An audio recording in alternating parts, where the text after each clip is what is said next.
உண்மையை சொல்லப்போனால் முதல்ல அண்ணனை நான் மீட் பண்ணும்போது அவர் கால் அடிபட்டுருந்துச்சு. கால் அடிபட்டுருந்துச்சு. என்னென்ன அடிபட்ட போது நடிக்க கூப்பிடுறீங்க அப்படின்னு. அப்போ தான் நாங்கள் உட்காந்து பேசி முடிவு பண்ணி அது வந்து வின்னர்.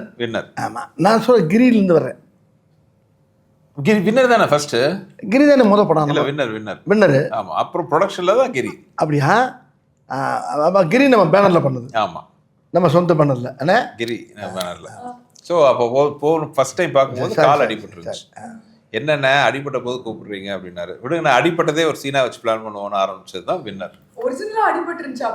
ஆமாம் ஆமாம் ஆமாம். அது மானசன் சரத்குமார் சார் இருக்கார்ல, அவர் படத்தில் ஒரு ஒரு ஒரு பள்ளத்தில் வந்து குதிக்கிற மாதிரி சாட்டு. அது நானே புள்ள போய் குச்சோன்னா ஒரு பாறையில் அடிபட்டு காலில் ஏர் கிராக் ஆச்சு. அந்த வலி இன்னும் இருக்குது. ஆமாம், அதுக்கு அந்த வலியோடு அப்படியே உள்ள பேண்டேஜ் போட்டு ஹாஸ்பிட்டலுக்கு ஒரு வருஷமாக இருக்கும்போது நம்மளுக்கு இப்போ இந்த படம் வர ஸ்டார்ட் ஆகுது. அதுக்கு முன்னால் அந்த இது சுந்தரா டிராவல்ஸு, அப்புறம் அந்த தவசி இதெல்லாம் நடிச்சுக்கிட்டு போது 3வது படம் அந்த படம் வின்னர்.